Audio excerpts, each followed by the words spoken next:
NIC Asia presents AP Talk Time. Title sponsor NIC Asia. Bank पनि साथी पनि राम्रो पनि हाम्रो पनि. Brought to you by विश्वास लिन्छौ विश्वास दिन्छौ प्रभु बैंक.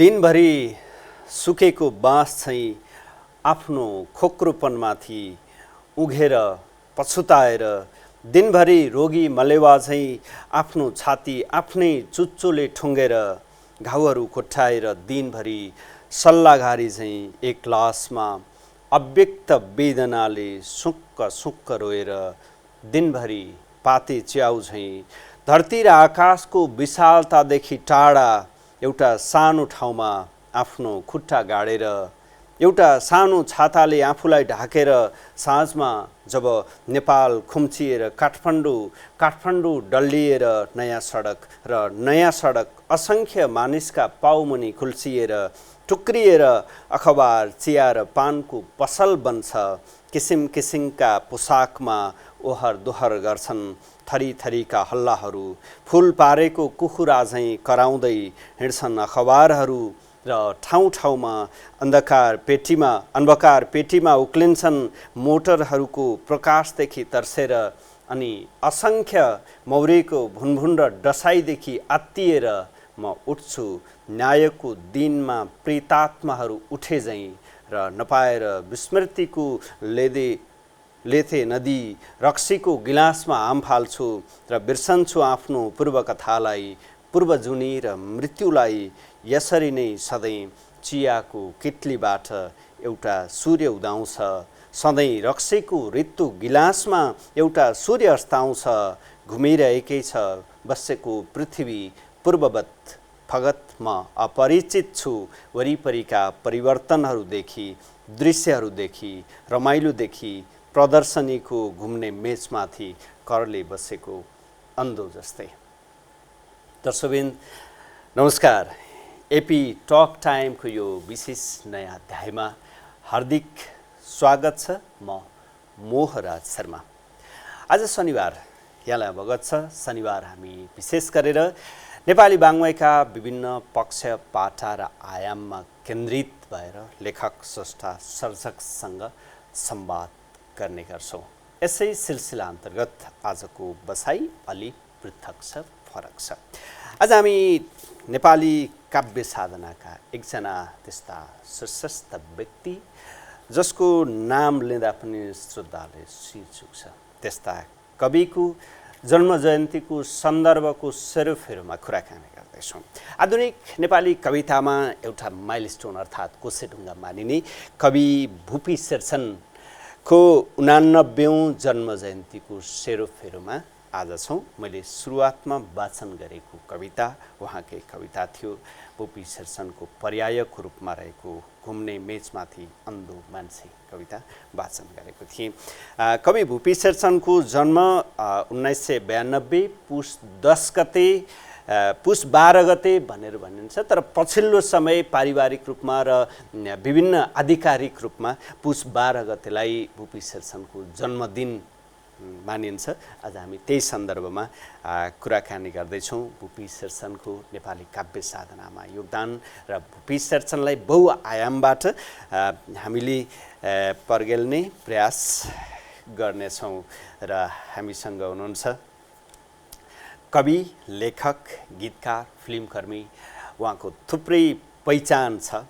प्रकाश साइमी आज हामीसँग हुनुहुन्छ. उहाँका थुप्रै किताब प्रकाशित छन्. 1 दर्जन 12वटा किताब प्रकाशित छन् भने झन्डै 500-600 गीतहरू उहाँले लेखिसक्नु भएको छ. थुप्रै गीतहरू रेकर्ड गरिएका छन् भने 6वटा फिल्मको लेखन निर्देशन नेपाली साहित्यमा. आज विशेष गरेर यो गीति साहित्यमा भनौँ न यो आधुनिक गीत सङ्गीतमा उहाँको खास दखल छ. त्यसमा चाहिँ त उहाँ एउटा खुला किताब जस्तै हो. प्रकाश साइमीसँग हामी भुपि शेरचनलाई सम्झिने प्रयास गर्नेछौँ. सर स्वागत छ. नमस्कार. हामी असाध्यै महत्त्वपूर्ण सन्दर्भमा छौँ आज होइन. नेपाली साहित्यले कहिल्यै बिर्सेर नबिर्सिने कवि भुपि शेरचनको जन्म जयन्ती। अब यो जन्म मिति नै किन यस्तो अन्यल हुने हो तपाईँलाई अलि बढी आइडिया होला हैन। जस्तै कहीँ कतै 10 भनेर पुस 10 गते भनेर भनिन्छ, कहीँ कतै 12 गते भनेर भनिन्छ। किन यस्तो अन्यल हुन्छ खासमा? अब यस्ता दिग्गज स्रष्टाहरूको जन्म मितिमा पनि यस्तो अन्यल हुनुपर्ने कारण त नहुनुपर्ने होला, किन यस्तो? यस्तो कुराहरू चाहिँ अब सबभन्दा पहिला त परिवारबाटै सच्याइनुपर्छ हैन। अनि अब धेरैको छ त्यस्तो, जस्तो पारिजातको बारेमा त्यस्तै विवाद छ। अब नारायण गोपालको लगभग मैले सच्याएँ। उहाँको जन्मस्थानै गलत थियो, किनभने उहाँ सिराको भगवानपुरमा जन्मिनु भएको, तर यहाँ किलागल भनेर लेखियो। भुपी दाईको पनि कस्तो भयो भने शोध गर्नेहरूले एक प्रकारले तिथिको आधारमा चिनाको नामबाट यसरी गर्दाखेरि पनि त्यो भएको नसक्ला। अब त विधिवत रूपमा स्थापितै भएर गइसक्यो। हजुर पुस। हजुर। अनि अर्को मलाई लाग्ने के भने उहाँको दोस्रो कविता सङ्ग्रह जब प्रकाशन भयो, दोस्रो भन्दा पनि उहाँको मृत्युपछि भुपी शेरचनका कविताहरू अनि साझा प्रकाशनबाट शिव रेग्मीज्यूको सम्पादनमा। अब शिव रेग्मी जस्तो विद्वान व्यक्तिलाई कसले झुक्याइदिएछ त्यहाँ? दुईटा उहाँको रचनै होइन, त्यो पनि हालिदिएछ त्यहाँ। बिहान नभई सारा शीत बतासले सुकाइदिन्छ र आमा तिमीलाई जङ्गलभरिका भने। अनि मैले तत्कालै त्यो साझा प्रकाशनको व्यवस्थापन पछिको मान्छेलाई फोन गरेँ। त्यो दुईटै कविता चाहिँ भुपीको होइन, यो शिव रेग्मीजीलाई खबर होस् भनेर मैले भनेपछि अनि त्यो भुपी शेरचनका कविताहरूको दोस्रो संस्करणमा त्यो दुईटा कविता हटाइयो पछि। त्यस्तो धेरै हुँदो रहेछ। कविता आज चाहिँ भुपीको सम्झना गरिरहँदा भुपीको कविता तपाईँको आवाजमा सुन्न खास मन छ। हजुर। त्यो अनुकूल त हुन्छ? मसँग मैले भुपीको कविताहरू रेकर्ड गरेर एउटा सिडी पनि निकालेँ होइन। तर यो एउटा चाहिँ उहाँको कहीँ पनि वाचन नगरिएको एउटा कविता छ भुपी शेरचनको। हजुर। यो कहीँ सङ्ग्रहमा पनि परेको छैन। कुन कविता छ त्यो? मेरो मृत्युपछि मेरा अनाथ आँसुहरू। ओहो है। ओहो। यसलाई पछि गीतको रूपमा पनि गाइएको छ। मेरो मृत्युपछि मेरा अनाथ आँसुहरू तिम्रो आँखामा बास माग्न आउनेछन्। आहा। मेरो मृत्युपछि मेरा अनाथ आँसुहरू तिम्रो आँखामा बास माग्न आउनेछन् बादल बनेर। तिम्रो आँखामा बास माग्न आउनेछन् बादल बनेर। मेरा सुस्केराहरू तिम्रो आँखाको प्रकाश माग्न आउनेछन्। विपना बन्न नपाएका मेरा स्वप्नहरूले तिम्रो निद्रामा सानो ठाउँ खोज्नेछन्। म कहाँ छु र कसरी छु? म कहाँ छु र कसरी छु? मिरमिरेमा पिलपिले तारा तिमीसँग सोध्नेछन्। नदी चाहिँ बग्दै जहाँ गए पनि तिमीले मलाई किनार बनेर पर्खिरहेको पाउनेछौ। एक्लासको एकान्तको निर्मम क्षणमा आफूलाई छामी हेर्नु। बालुवा बनेर मलाई सँगै बगिरहेको पाउनेछौ। बालुवा बनेर सँगै बगिरहेको पाउनेछौ। भुपी शेरचन विशेष गरेर गद्य लेखनमा हैन, आधुनिक कविता लेखनमा जस्तो गोपाल हिमाल एउटा पानी ढलो मानिन्छ नि त। राजनीतिक रूपमा एउटा व्यवस्था परिवर्तन पछाडिको एउटा अवस्था थियो हैन। उनी आफैमा एउटा त विद्रोही चेत्र, त्यो विप्लव शैलीका कवि। त्यो बेला त्यस्ता कविता लेख्न कतिको सजिलो थियो र उनको भुपीको व्यक्तित्व अथवा त्यो विप्लव शैली, त्यो विद्रोही शक्ति चेत चाहिँ कसरी? एउटा त भुपी शेरचनको समयमा आउनुभएका तीनैजना कविहरू उहाँका समकालीनहरू सशक्त हुनुहुन्थ्यो। जस्तो भीमदर्शन रोक्का होइन, निबन्धमा शङ्कर लामिछाने। अनि भुपी एउटा जुन हामीले माइलस्टोन मान्छौँ त्यहाँसम्म आउनलाई रिमालको आधुनिक कविताको गद्य कविताको एउटा आन्दोलनले एउटा पूरक बनाए। देवकोटा रिमाल भुपी सँगसँगै जोडेर आउने नाम भयो। अनि भुपीको अर्को बलियो पक्ष के भयो भने उहाँको उर्दू साहित्यको अध्ययन र विशेष गरेर उहाँको बुवा हितमान शेरचनले इम्पेरियल टोबाकोको डिलर भएर, नेपालको आधिकारिक डिलर भएर काम गरेपछि उहाँको भारत आवत जावतको क्रम बढ्दै गयो। वाराणसी उहाँको एकदमै केन्द्रीय स्थान होइन। अनि उहाँले त्यति बेला त कतिजना साथीहरूसँग त हिन्दी शैलीमै बात गर्नुहुन्थ्यो, कुरा गर्नुहुन्थ्यो होइन। जस्तो उहाँको त्यो कसमे नखाने कि कसम खाइए भन्ने, रक्सी छोड्ने बेला उहाँले कसम खानुभएको। अनि यस्ता कयौँ प्रसङ्गहरू उहाँको मित्रहरूसँग उहाँले कुरा गर्दा उहाँको अब हामीले भन्दा त्यसलाई हाजिर जवाफी सेन्स भन्छौँ, तर उहाँको जुन त्यो स्पोन्टेनिटी होइन, प्रत्युत्पादक शक्ति जुन छ उहाँको त्यो प्रकृति प्रदत्त नै थियो। उहाँले जब कसैले उहाँलाई कुनै कुराको व्यङ्ग्य प्रश्न वा तर्क दियो भने उहाँले त्यसको ठिक कवितात्मक रूपमा वा अझै पनि त्यसलाई हास्योत्पादक रूपमा उहाँले उत्तर दिनुहुन्थ्यो। जस्तो जीवनको अन्तिम क्षणमा पनि उहाँ वीर अस्पतालको शैय्यामा सङ्घर्ष गरिरहनु भएको थियो। त्यति बेला पनि उहाँले गजबको इन्टरभ्यू दिनुभयो। यो सरकारलाई मैले ढाल्न सकिनँ भने म कवितै लेख्दिनँ भनेर घोषणा गर्नुभयो। त्यो अन्तर्वार्ता छापियो। उहाँ आफै अशक्त भएर अस्पतालको शैय्यामा लड्नु 2046 साल जेठ गते उहाँको निधन भयो। तर उहाँको निधनको केही समयपछि देशमा बहुदलीय व्यवस्था आयो होइन। त्यो एउटा उहाँको भविष्यवक्ता प्रोफेट शक्ति भनौँ न त्यो। अनि गीतमा पनि उहाँ त्यतिकै सशक्त हुनुहुन्थ्यो। हामीले उहाँको गीतको पक्षलाई धेरै मूल्याङ्कन त्यति गर्दैनौँ। नारायण गोपालले गाउनु भएको छ नि। हो, नारायण गोपालले उहाँको पहिलो गीत त नातिकाजीले सङ्गीत गर्नुभएको हो, यो नेपाली शिर उचाली संसारमा लम्कन्छ भन्ने 14 सालमै। त्यसपछि नारायण गोपालले आफ्नै सङ्गीतमा गाउनुभयो। अल्झेछ क्यारे होइन, त्योभन्दा पहिल्यै अर्को गाउनुभएको थियो, सानै हुरीमा बैंसको सपना सिमलको फुल झैँ झरी गयो, तिमी के गयो खुसीले पनि आँखा तरी गयो, धेरै हाँसे जिन्दगीमा रुनु पर्दो रहेछ भन्ने त्यो जुन गीतमा नारायण गोपालले सर्वोत्कृष्ट सङ्गीतकारको पुरस्कार पनि पाउनुभयो। अनि नारायण गोपाल र उहाँको सम्बन्ध त शुद्ध रूपमा भन्ने हो भने एउटै परिवारको दाइ भाइ जस्तो थियो। नारायण गोपालले बिरलै मान्छेलाई मात्र दाइ भन्नुहुन्थ्यो। त्यसमा भुपी शेरचन एक मात्र हो र अर्को चाहिँ कर्मयोञ्जन उहाँको मित दाजु भएको हुनाले उहाँले मित दाइ भन्नुहुन्थ्यो। नत्र उहाँले सम्बोधन गर्दा आफूभन्दा 10-15 वर्ष जेठोलाई पनि के छ यार नै भन्नुहुन्थ्यो होइन। अनि भुपी शेरचन र नारायण गोपालको सम्बन्ध कस्तो गजबको भने, भुपी शेरचन काठमाडौँ आउँदा उहाँ जब पोखरा बस्नुहुन्थ्यो स्थायी रूपमा, त्यति बेला उहाँको काठमाडौँमा कसैको घरमा पाहुना बसेको थियो भने त्यो चाहिँ नारायण गोपाल घर मात्रै। त्यो घरको माटो कोठा भन्छ, त्यो पहिलो तल्लामा उहाँ करिब 15-16 दिन बस्नुभयो होइन।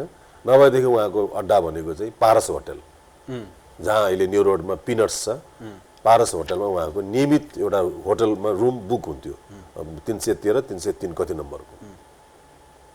अनि अड्डा जमाउने नै उहाँको पारस होटलमा होइन। त्यसपछि उहाँले यो वोटु टोलको भोसीकोमा डेरा लिनुभयो। अनि त्यो डेरा पनि उहाँको साहित्यिक जमघट हुन थाल्यो।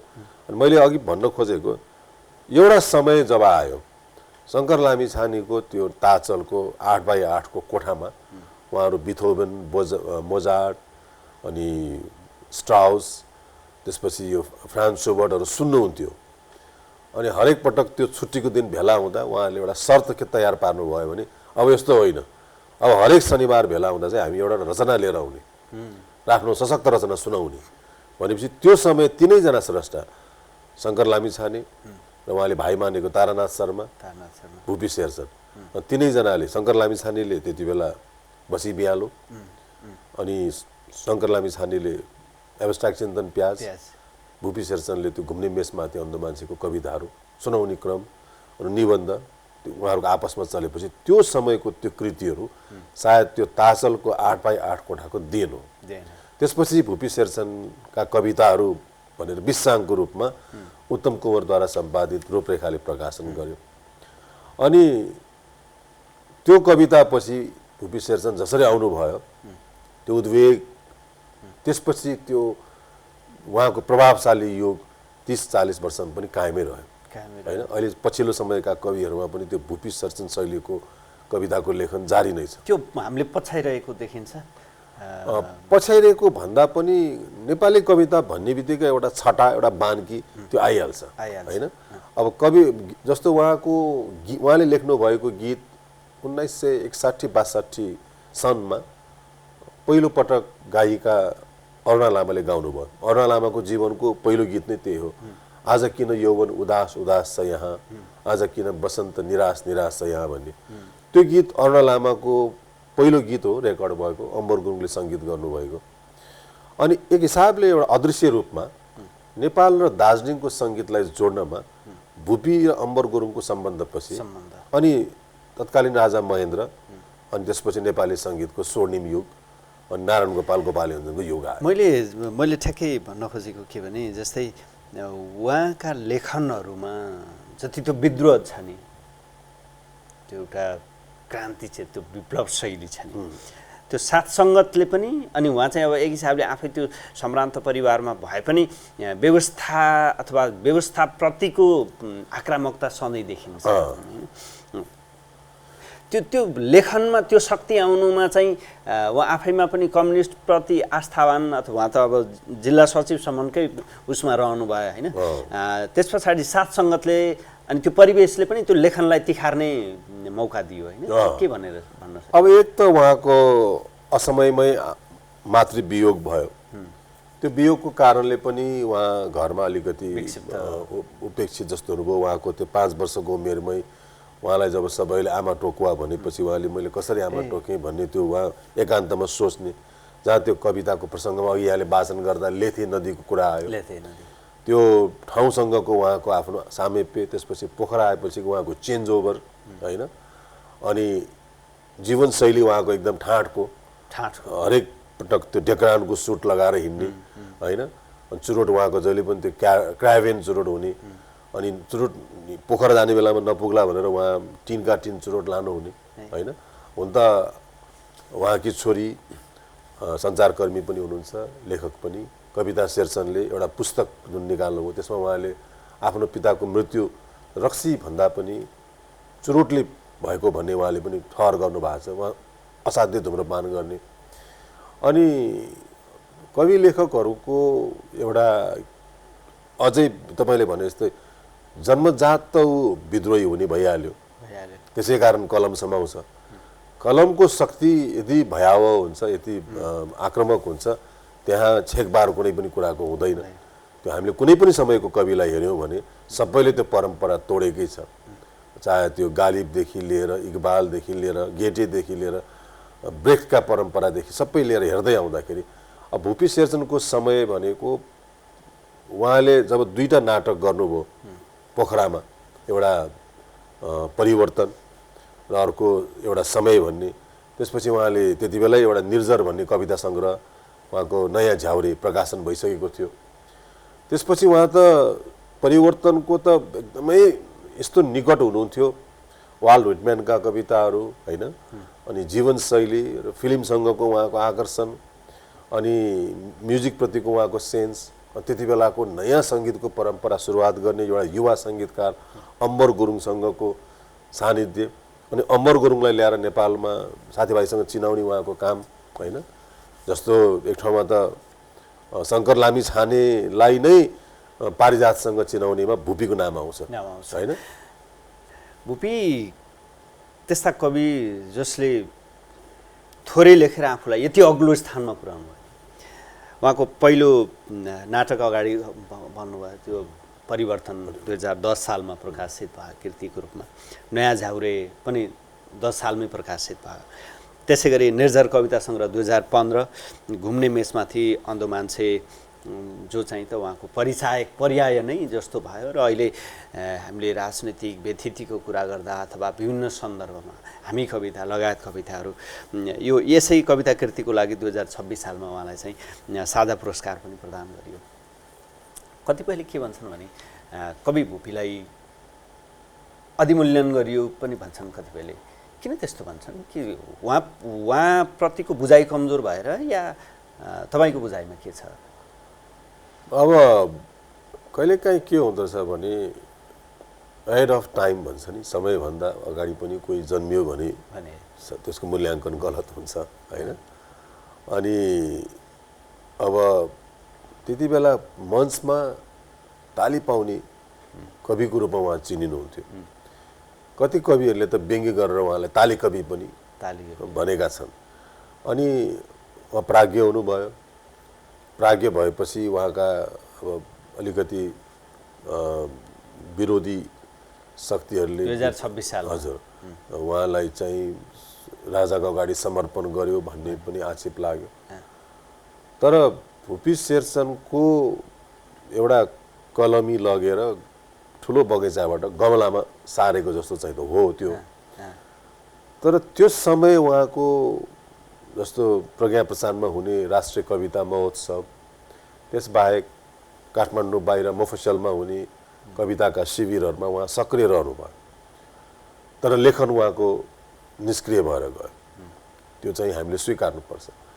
अनि साथीहरू पनि बिस्तारै गए उहाँका, जस्तो शङ्कर लामिछाने जानुभयो, अनि उहाँका अरू साथीहरू कोही बिरामी भए, कोही उहाँबाट टाढा भए। उहाँको पछिसम्म साथीको रूपमा रहेको एउटा कवि हरिभक्त कटुवाल होइन, कटुवाल पनि त्यही प्रज्ञा प्रसादमा आसामबाट आएर त्यहाँ काम गर्दै हुनुहुन्थ्यो। पछि उहाँहरूको बिचमा अलिकति हाकिम र कर्मचारीको दूरी भएपछि अलि सम्बन्ध टाढियो। अनि जनसमाजमा भुपी शेरचन पहिला जस्तो फेरि एकपटक जनस्थानमा देखिनु भएन। अनि त्यो कारणले पनि होला जस्तो लाग्छ मलाई। एउटा अचम्म के लाग्छ भने एकपटक उहाँका थुप्रै साथीहरू मिलेर परिवारबाट भाउजू कान्ति शेरचन सहित नक्सालमा उहाँको प्रतिमा स्थापना गर्ने भनेर एउटा विधिवत कार्यक्रम भयो। शालिग बनाउने ठाउँको भूमि पनि पारित भयो। अनि त्यहाँको वडा अध्यक्ष, अरू टोलको वडा अध्यक्ष सबै आएर उद्घाटन भयो। तीनै साथीहरूमध्ये कसैले पछि त्यो शालिग बनाउने प्रस्तावलाई रोकिदियो। जहाँ अहिले ठुलो नक्सालमा नारायण चौर बनेको छ त्यो क्षेत्रमा एउटा उहाँको शालिग बन्नु पनिवाला थियो, त्यो हुन सकेन। पोखरा उहाँले साह्रै माया गरेको ठाउँ एकदमै होइन। 56, 57, 58 को समयमा पोखरा बढी सक्रिय थिए। मैले भने पोखरालाई साहित्यको राजधानी भनिन्छ, पोखराकै एउटा कविको यहाँ प्रतिमा छैन, शालिग छैन, किन नभएको भनेर पहल गरेर मैले पोखराका केही साहित्यकार साथीहरू, साहित्य प्रेमी साथीहरूलाई आग्रह गरेर केही पैसाहरू पनि उठाएर त्यति बेला भर्खरै दिवंगत हुनुभएका पिएल सिंह जनसङ्ख्या वातावरण मन्त्री हुनुहुन्थ्यो, उहाँलाई भनेर एउटा हुलाक सेवा अगाडिको जग्गा पनि एलोकेट गराइयो। भरत आचार्य, मोहन घले लगायत अन्य साथीहरू, आर्जु विष्ट सल्यानी थुप्रै मिलेर त्यो काम सुरु गरे। त्यहाँ पनि शालिग बन्न सकेन, तर शालिग चाहिँ बन्यो। अहिले हाम्रो भरत आचार्यजीको कता घरमै त्यो शालिग प्रतिमा छ भन्ने म सुन्छु। किनभने कहिलेकाहीँ यसो हेर्दाखेरि अत्यन्त उग्र प्रतिभाशाली हुनु पनि खतरनाक रहेछ, किनभने त्यसको दुश्मन धेरै हुँदो रहेछ। के अरे यसभन्दा अघिल्लो 2 वर्ष अगाडि शैलेन्द्र साकारसँग यही विषयमा संवाद गरेको थियौँ। उहाँले भन्नुभएको थियो उहाँको व्यक्तित्व यति धेरै निडर कि कुनै एउटा कार्यक्रममा पार्टीमा अनि सबै जम्मा भएर त्यो भात खाने क्रममा चाहिँ अनि अब सबै आफै लिएर आए, भात खान थाले। मैले आफै ल्याउँदिनँ, मैले त्यो मन्त्री त्यहाँ त्यो सँगैको साथी एकजना मन्त्री, उहाँले नामै भन्नुभएको थियो मलाई। अनि मैले उसलाई मन्त्रीलाई चाहिँ खाना ल्याउनु लगाउँछु अनि त्यसपछि उसलाई बोलाएर अनि मलाई खाना लिएर आऊ साथी जस्तो भनेर। अनि भनेको त्यति धेरै निडर र त्यति धेरै ऊ चाहिँ मान्छे व्यक्ति भनेर भन्नुहुन्थ्यो। त्यो सुरुदेखि नै जीवनकालभरि नै त्यो शक्ति चाहिँ केले दियो उहाँलाई? एउटा त कवित्वको चेतना नै हो। अर्को कुरा उहाँको व्यक्तित्व निर्माणमा उहाँले जसरी आफूलाई बिल्डअप गर्दै लानुभयो, उहाँको एउटा खुल्ला विचार, प्रतिस्पर्धात्मक सोच शैली होइन। मलाई एउटा कुरा खुब गजब लाग्छ, शङ्कर लामिछानेले होला लेख्नु भएको छ एक ठाउँमा, उहाँ चाहिँ उहाँको बारेमा मलाई लाग्छ भुपी बाटोमा हिँड्न जन्मिएको निश्चय पनि होइन, ऊ त मुगलकालीन दरबारमा जन्मनु पर्ने, खास गरी शाहजहाँको मित्रको रूपमा। अनि सायद ताजमहलमाथि उसले लेख्दो हो शुभ्र शान्त स्निग्ध र नारीको निमित्त सोच्दो हो घैँटोमा उम्रेको वटवृक्ष, अथवा फेरि भुपी जन्मिनु पर्ने पञ्चायत राज्यको पूर्ण विकसित अवस्थामा जब उसलाई कम्युनिजमबाट हटेर कलमिजम र रक्सिजम हुनुपर्ने थिएन, सायद आवश्यकता नै पर्ने थिएन होला। एउटा समयको साहित्यमा काव्य विधाको एउटा समयलाई झुरुक्क उचाल्ने कवि होइन, यस्तो विख्यात कवि सबैले मानेको त्यो कवि, त्यसको पारिवारिक अथवा उसको उत्तरार्धको समय अथवा पारिवारिक रूपमा उनी कहिले पनि सन्तुष्ट रहेनन् अथवा सधैँ अप्ठ्यारो अवस्थामा रह्यो भनेर भनिन्छ। हुन त हामी त्यो पारिवारिक विषयमा छिर्नु त्यति कुरा होइन होला। उत्तरार्धको समय पनि असहज भयो, उनी रक्सी धेरै खाने, चुरोट धेरै खाने, त्यो लत र त्यो अमल बनाउनको लागि अरू थुप्रै कारण छन् भनेर भनिन्छ। किन त्यस्तो यहाँको अध्ययन अथवा यहाँ के भन्नुहुन्छ? उहाँको मलाई देख्दा कस्तो लाग्छ भने दुवै भाउजू ओम कुमारी शेरचन पनि यता काठमाडौँमा कान्ति शेरचन पनि दुवै परिवारका सन्तानहरूलाई सम्पन्न वातावरण उहाँले हुर्काउनु भयो। अभाव र आवश्यकता कहीँ महसुस भएन। कान्ति भाउजूबाट छोरा पछि पाइलटै भयो, कविता त्यो त अन्तर्राष्ट्रिय जगतमा छिन्। अनि मलाई अर्को कुरा के लाग्छ भने उहाँको अर्को पत्नी ओम कुमारी गौचनबाट शेरचनबाट भएको छोरा समीर जो प्रसिद्ध सङ्गीतकार गायक हुनुभयो, गीतहरू ओम विक्रम विष्ट शैलीका गीतहरू गाउनुहुन्थ्यो।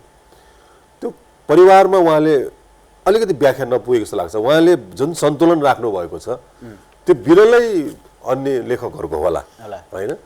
अनि लेखेको कुराहरू बच्चाहरूसँग सेयर गर्ने, छोराछोरीसँग सेयर गर्ने त्यो उहाँको शक्ति थियो। अनि साथीभाइसँग पनि उहाँको गजबको रिलेसन, आफ्नो थकाली समुदायका साथीहरू जस्तो विश्वमोहन गौचन, त्यसपछि उहाँ जस्तै कवि हुनुभयो अर्को विनोद गौचन होइन। अनि उहाँका अर्को काका नाताले उहाँ त सुब्बा हितमान शेरचनको छोरा भएको हुनाले भुपी शेरचनलाई धेरैले पसन्द पनि सुब्बा काका नै पनि भन्थे कतिले। हामी अन्तमा छौँ। प्रकाश सर, तपाईँसँग यो विषयमा जति कुरा गरे पनि कमै हुन्छ। हामी अर्को कुनै फराकिलो बसाइमा यस्ता संवाद गरौँला होइन। आज हामीले भुपीलाई सम्झौँ, भुपीलाई सम्झने सन्दर्भमा तपाईँलाई पायौँ स्टुडियोमा, यो एकदमै महत्त्वपूर्ण रह्यो र समय उपलब्ध गराउनु यसको लागि यहाँलाई धेरै धेरै धन्यवाद र आभार। मेरो तर्फबाट पनि यहाँलाई र एपी1 सबै प्राविधिक मित्रहरूलाई हार्दिक आभार र भुपी प्रेमी पाठकहरूलाई भुपी शेरचनलाई जिउँदो राख्न, उहाँको कविता पढ्ने, पुस्तकको चर्चा गर्ने काम भइरहोस् भन्ने कामना गर्छु। अवश्य। हस् दर्शकवृन्द, आज हामी भुपी शेरचनको 89औं जन्म जयन्तीको सन्दर्भमा संवाद गर्दै थियौँ। हामीसँग कवि, गीतकार, फिल्मकर्मी प्रकाश सामी हुनुहुन्थ्यो। उहाँसँगको यो संवादसँगै आजको लागि एपी टक टाइमको समय सकिएको छ। एपी1 हेर्दै गर्नुहोला। नमस्कार। NIC Asia presents AP Talk Time. Title sponsor NIC Asia.